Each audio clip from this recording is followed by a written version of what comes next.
everyone, welcome back to the CollabCast. I'm editor Katie Cusack here with editor David King and local professional actor Aaron Moore. How are you doing? I'm doing very well. I'm even better now being on this show with you guys. It has been definitely sort of like a milestone and Capital Region milestone to be on this. So thank you so much for having me. It's you've been knocking down our door to get on. Right. Feels right. I have. I was like, where are these guys at? If you didn't, I was gonna bust through that door during the interview and be like, "Move! You're interviewing me now." We had to prevent the Kool-Aid Man during our last interview, and so it was getting there. It was getting to that point. It was getting right Checked to that every point. room in this godforsaken building. Like, halt! Stop everything. But in all honesty, you work in the building. You didn't know where the studio was. I didn't know. Nobody does. We keep that it could have been secret. a secret. That could have been a secret between us. Now it's out there. So. Well, I don't want people to actually think that you were knocking down our door. I mean, that would be that would be unjust. I know where things are. I'm sorry. But you're here today because, I mean, you've had a long presence as not only an actor, but as someone who does education and activism. And you've been trying to advance the cause, I think, for quite some time now. And we were just talking off camera about the idea that there has been sort of a renaissance in terms of the community, diversity, and folks helping each other, I think, more than normal. Maybe there aren't as many opportunities still as there should be. Right. So where do you think we are, and compared to when you first started? Well, when I first started, I was a child actor. So when I first started, I was acting locally around the area through my aunt. She was a director here, and I would act through her shows that she directed, and other people would see me act and say, "Oh, can I have Aaron in my show?" And through that, kind of trained, and then did that through high school. I stopped for a little bit and then came back in high school and didn't really found that passion. I think right now we are in a really great growth and really great sort of growth going, and up and beyond. And that's really great with theater companies, especially theater companies like Illuminate Theater Company and the Black Theater Troupe of Upstate New York and Callaloo Theater and a few others, and other organizations like Youth FX and so many others that are kind of led by people of color and supported by other people of color. I think it's such a blessing and an honor to kind of go from acting in Albany years and years ago, where it was only kind of like one or two sort of shows that were kind of focused on people of color, by people of color, directed and written by people of color, to like now having almost this plethora of choices where I can like one weekend go to this theater company and then next weekend go to this one, and working together and using different actors and different directors, like, hey, you acted in my show, can you direct my next show? Or hey, you did this, can you come do this for my next show? I think it's such a beautiful thing and such a great thing for the Capital Region and this growth. I would say that the balance still is nowhere near up to scale or up to par with that. I think for so long there's been an absence of voices of people of color in the community here, in the theater community here, unfortunately. And it's kind of really sad because there's so much creative talent and energy and power within the Capital Region community through dance and poetry and music and art and acting, that to kind of ignore that for so long has just really been almost criminal. And I think even being in that at such an early age and seeing that and kind of being a part of that, it's kind of heartbreaking to see. And hopefully with the rising these new theater companies and theater heads, that's going to change, and it's on its way. It's on its way changing, but it's still nowhere near up to scale. Yeah, unfortunately. I mean, having done stories on Illuminate and also now having Morgan writing a column for us, one of the things that really strikes me is like the weight on her to carry that project and feel like this has to happen because we need it in the community. Right. And but then also, seeing that there are times where she grapples with like, can I carry this? And do I have enough energy to do this month? And do I, like, what about my life? And what about all this other stuff? And I know that, obviously it takes people to carry things on their back and really force it through, and long-term commitment. And you've been there, obviously. But what do you, I think one of her questions that she's asked publicly even is like, how do I take this to the next level? And so we're in a good spot now, but what do you think needs to happen to take it to a level where? I think funding is definitely one of those things for sure. And I think the community's there, and I think the want is there. So that's really great. So we're in a really good place for that. I think funding at this point is kind of where we want to be and where we need to be looking at, and if I can't fund outsourcing, how do I fund together? Like there's Issa Rae had a really good quote when it came to networking. She goes, a lot of people think networking has to be you network up to go places, but it's also networking out, networking together. And, for these communities, there's so much of this, of the capital region, of this, of upstate New York, and the capital region, of this, fill in the blank, that should definitely be a forefront of, well, I'm here, I'm at this level, I've come up through the scales, and I'm here at this level. I see that you're new, and I see that you're up and coming. How can I help you? How can I support you? How can I help you network? How can I help you grow? How can I help you even so much if I can't do funding, if I can't fund you, what resources can I give you? Can I give you my facility? Can I let you use my theater? Can I let you use, some of my staff? Can I volunteer some of my staff to you? How can I help you? I think those questions also need to kind of be at the forefront of how can I help you?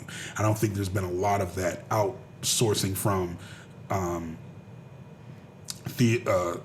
other theaters, that kind of outsourcing from this community where they've kind of been like, well, how can we help you? How can we support you? Yeah. Some, I'm not gonna say not at all, but just not enough. I'll say that. Yeah, there's a need for people to come to your door as well. You not having to break down everybody's door and ask where you can go, or hey, can you help us out? It's there are these huge institutions with a lot of resources to give. Absolutely.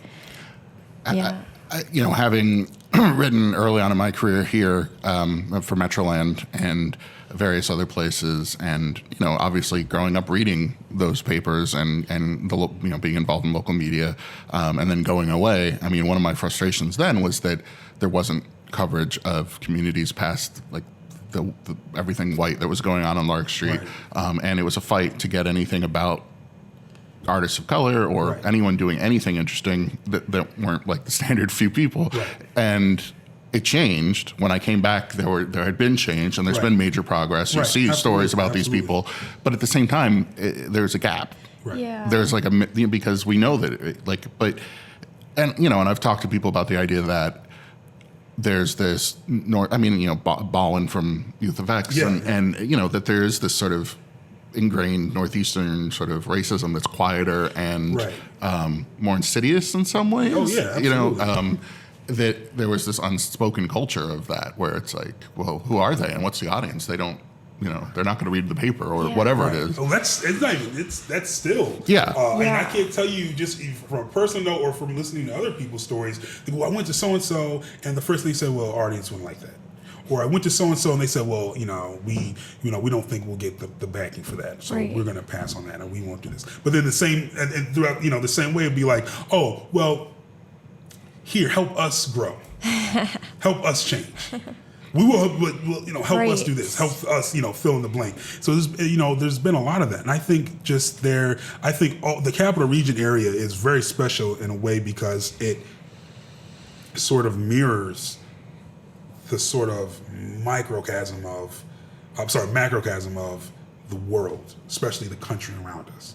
And I think what's really kind of almost frustrating about that is one of those major things is racism, right? Racism is one of the most taboo and major topics of the world that we face. And I think Albany has kind of absorbed so many things, the capital region has absorbed so many things around culturally and socially and whatnot, racism has definitely been one of those things, but it's sort of that underlying sort of things. We have this and this and this. Racism, no, we don't. We don't have that. No, we don't have that. We don't need that. I mean, we don't have that. I mean, we do, but I mean, it's little. It's in our pocket. It's not showing, but and it's sort of that blinders are on to it. And I think the creative and entertainment world here has definitely been affected by that. And it's sort of kind of that underhand language of basically saying, yeah, we don't want to do black shows. It's also like calling back to what you said earlier about how like there are so many people of color with stories and art to share and like not a lot of places to put it. And then also sort of being like, okay, and then there are these people who are at that doorstep and like not letting people in, saying, oh, well, our audience wouldn't read that. And I read this post by Danielle Collin recently that's been like stuck with me the past like week or so.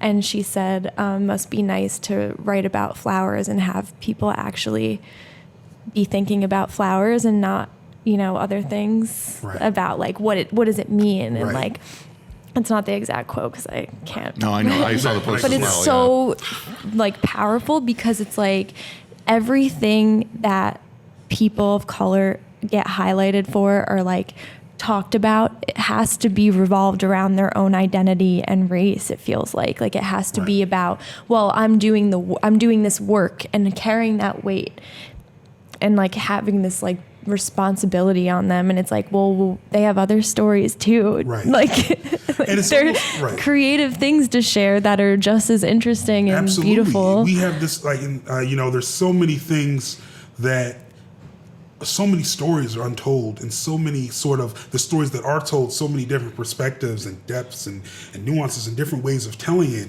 that are out there in the world. But we only, especially here, it's kind of like we only can do like the same couple shows. Yeah. It's like, I'm tired of playing your Walter Lees. I'm tired of playing your Troys. I'm tired of playing your Tom Robinsons. I'm tired of playing, fill in the blank of the same 4 or 5 black shows that kind of go on all the time. Every 2 or 3 years here in the area that when they do pick them. And it's kind of like there's this huge like sea of plays and shows that are going on that people are writing or have been written, since like it's interesting when it comes to especially black theater. Every day I learn that there's a new show that I didn't know. It's not even like new from like the 2000s. It's like something from like the 80s and 90s. Like, wow, I didn't even know this show existed, and I never would dream to see it here in the area. Yeah. And it's just, Tupac had a quote, and I'm going to paraphrase this, I'm sure I get it wrong. And it was kind of like, when people are, if people are outside starving and hungry, and then there's people on the other side of a room that have food and filling up with food, but their door's locked, and we always singing, hey, please can we come in? Please can we come in? You never let us in. I mean, eventually we're going to kick down the door and bust in. And I think in that sense of what we're doing now is what we see with these theaters with, the great work that, Illuminate Theater's doing and Callaloo Theater's doing and the Black Theater Troupe of Upstate New York is doing and others are you're like, you know what? We're tired of asking. Mm-hmm. We're tired.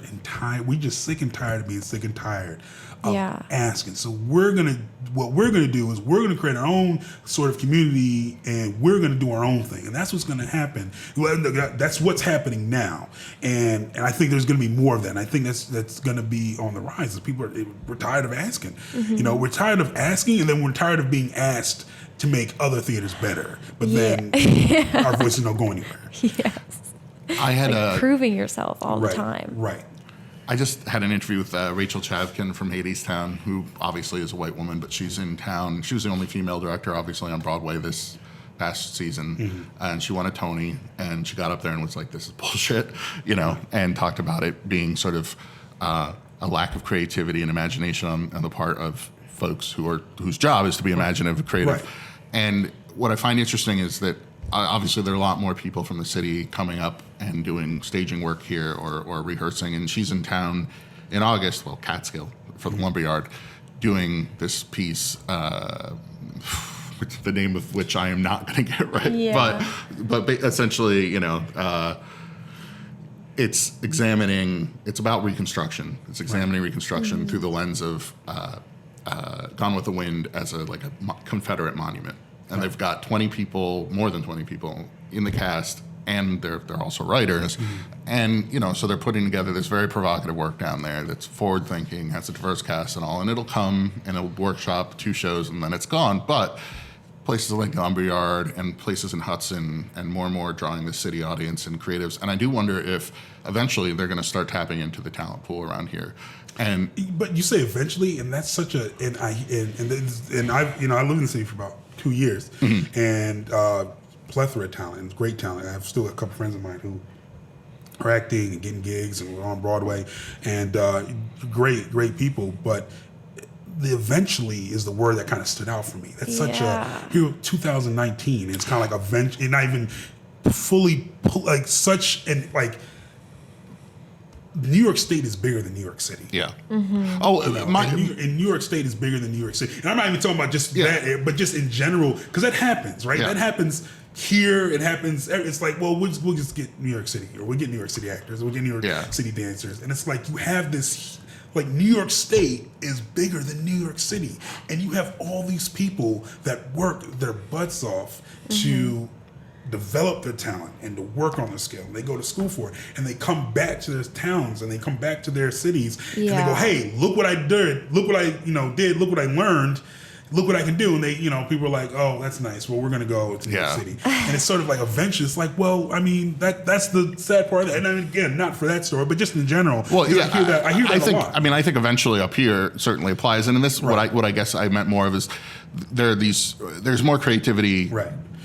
Happening up here because folks from the city are now escaping rent and blah blah blah blah blah, and they're looking to take on more provocative work. So is there a chance that not that because they're not casting people of color, but because they just new to the area, I'm just wondering if perhaps we'll see more opportunities, in that way, in some ways skip the local, because there are people here who are so massively talented who aren't getting work, regularly, but. Could obviously be noticed by people who don't have blinders on. But yeah, I get your point very much about. And I think that's a way to look at it. I think there's a lot of people coming up from the city that kind of are noticing people here too as well. And I think people are kind of saying, well, you guys got all these hidden gems up here and you're not like, what's going on? I can't tell you how many stories of students around the area. We just had, I don't know her name, the actress she was in Stranger Things. No spoilers, don't give spoilers. But she was in Stranger Things. She's from Niskayuna, and there's always like a story in like that, from somebody from Schenectady or Albany or Troy or whoever that's up and around doing something. And it's kind of like, that's such a great once in a lifetime thing. Like, no, that's not once in a lifetime. There's people here we can keep doing that, right? Yep. We can keep doing that. There's people here that are hungry for it, that have the skill for it, that have the talent for it, that are ready to like, hey, let me off the bench, coach. I think Youth FX is primed. Oh, absolutely. Because the film industry expanding so much and needing a talent pipeline. And, you see the governor and politicians talking about expanding it, but it exists, and it's more about making sure the connections are made rather than just people throwing their hands in the air and going, well, I'm upstate, so I'm going to cast downstate. And I think one of the many things I like about Youth FX is they're definitely like a community-led organization. I mean, there's definitely, there's their staff and whatnot, but they're definitely like, hey, we don't have anybody right now that can do it, but we know these people that can do it. Let me give you in contact with these people. Or we don't know anybody that we have so-and-so to do it. They've done great work for us. Let me give you these people. And they're very like, the work that they do is very like community based and like very like centered around, they're based out in Albany, but they do work all over the capital region, but they're definitely like, hey, we are definitely going to pull first and foremost from the talent here in the capital region before anything. And if we can't, we'll connect you to somebody that can. Yep. And I think that's one of the many things that I definitely appreciate about spaces like Youth FX, because they do that. Yeah. And I mean, they're not finally, but they are, it seems like growing at such an amazing rate and getting a lot of due that I think has been owed them for a while. Right. But I do wonder if we might see that inspire more folks to get involved and assist them and create more branches of, because the work they do is sort of invaluable, and the films they create and giving the voice to folks who otherwise wouldn't. And I mean, it also speaks to your sort of segueing here, you're involved at Rooted and teaching there, and that's a community that Youth of X is technically located in. Right. And Rooted is also bringing this thing, and it feels like that creativity can only be good for the community. And absolutely. I'm wondering what your experience has been there now. It's very being at Rooted has been such an honor and a blessing, because just with the great work that the owners, Shell Pion and Jamel Mosley have done there, is just the work they do on their own. Hearing about it is phenomenal, and then kind of coming together and creating this entity for other people to not just to participate in, but to also facilitate and teach and lead, and to kind of say, well, here's our space. Our space connects to what you guys want. Let me give you an outlet here where you can instruct, where you can teach, where you can do yoga. I'm exploring the yoga. I've never been a yoga person before, but I'm currently hilariously exploring it. Still getting adjusted. So I've been to 2 of their yoga classes so far, and it's such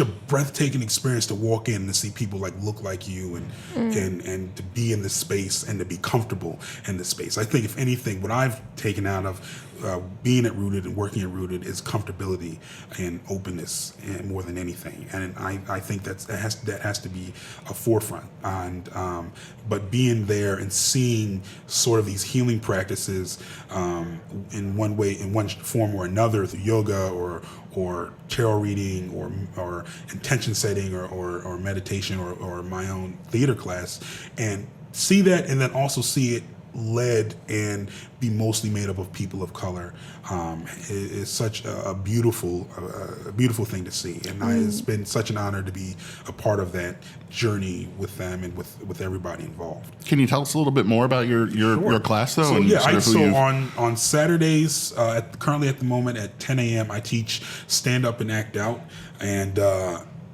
which is a creative expressions class. It's not so much teach you how to act in class, though I do those, but this is more of looking at stresses in your life, or during the week or during the day, and traumas, current traumas, past traumas, and kind of looking at how to sort of deal with that through the theater lens, through theater and acting exercises. I've been taking, when I was being trained in theater and acting, the goal was to make yourself a better actor.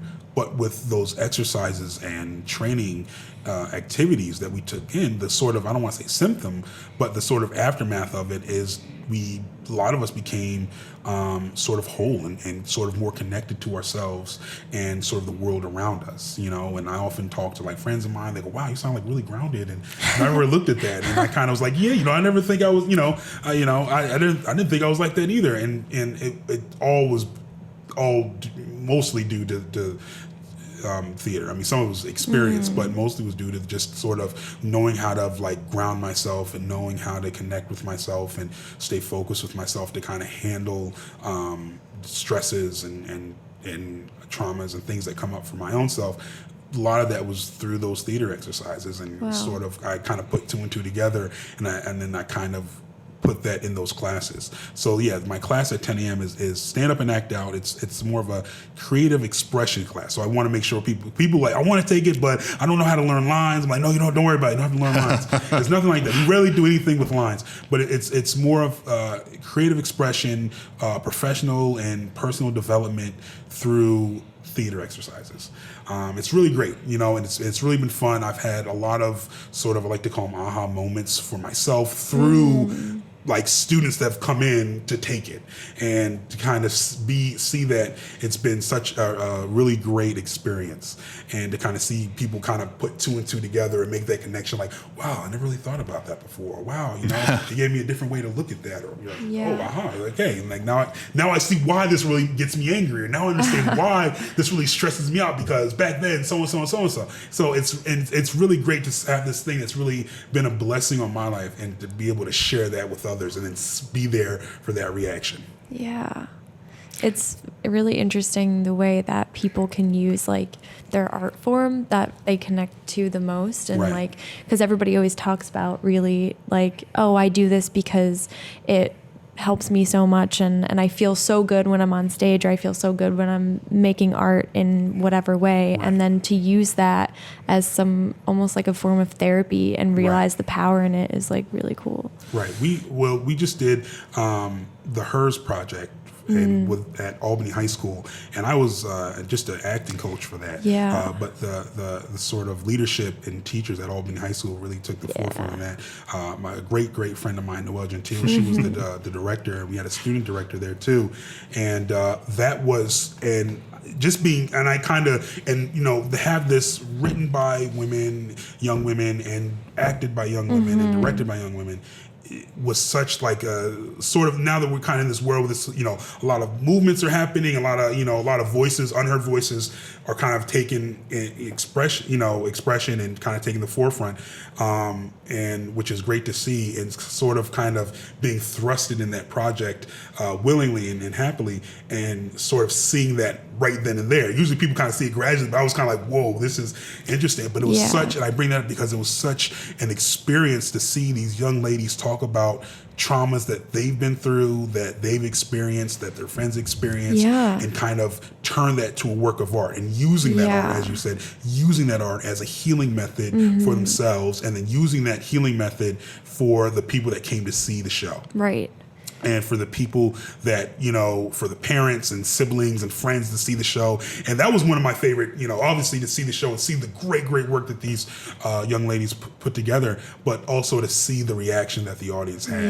And it was so just kind of like, parents crying and siblings crying, like, wow, I didn't know you guys, and to see like the faculty and staff of, the school district of the area kind of go, whoa, this was like inside of you guys this whole time. And I think that was kind of like a prime example that I was kind of blessed to see of how healing through the arts took place. And that's something that I definitely would always cherish. And, and also to see like, this high school out of this area of all these different theaters gets it. Right? Gets what the message is. Gets who needs to be in the forefront. Gets whose voices aren't being heard, and how we can take action and do it. And it's such a relief to kind of, every time I work over there, I do a project with them over there, I'm always like, something, if it was like with you guys or like another professional theater, I would pick you guys every single time because it's such a relief to kind of be in a room of like-minded creatives, not even worrying about the age, but just like-minded creatives that say, hey, I have a story to say, and I'm going to say it no matter what. And it was such a really great thing to see. And it stuck out as a prime example of what you just said of that. I ran into Noelle a couple times during that process, and I didn't get to see the show, but I was hoping to, but she was, it was clear the impact it was having on her just to get through that and carry that weight, and even enter, she was on a panel for Film Albany, and for her to sort of transition from that headspace into this more like promotional film sort of headspace, it was difficult and emotional because you're working with these things that are so raw that you carry with you, and the stories that are so, some of the stuff that I heard about it's just. Yeah, it was heavy. It was a lot of heaviness, and I think the way that she handled it and other staff handled it that were there was first and foremost instructing them how to let it go, how to put it down, or how to pick it back up and use it for this show, and that was really great to see. That as much as the talent and the skill in the theater building there, but it was like how to instruct to like, okay, we have this, there's this thing, right? This thing that's ours and that we carry, unfortunately. But now that we can't get rid of, but we can let go. And then we can pick it up, and we can let it go. We can pick it up, and we can use that. And that was really great to see. Wow. Well, thank you so much for coming in. I'm being told that we're up on time, but this is a powerful way to end. And I think, hopefully we'll have you back and talk a little bit more. And are there any projects coming up that So I'm in a current show called Whitewashed with phenomenal actors that are in it. Danielle Collins is in it, and that's kind of looking at the scope of African American history from slavery till now, and kind of looking at how racism has affected us. There are many different ways, and does it still affect us? That's going to be opening up in the fall, but I'll share it and let you guys know. That's being directed by Michael Kennedy from Creative Action Unlimited, out in North Greenbush. But we're going to be doing shows all around. So. Great. But I think that's about it. 10 o'clock, 10 a.m. Saturdays, Rudy. My daughter says we're going, so right. I don't know if it's. We'll see, but I let her know, and I thought she'd say no, but she said yes. So I'm looking for it. I'll look for it. Thank you. Thank you so much. No problem. Good to have you. Yeah,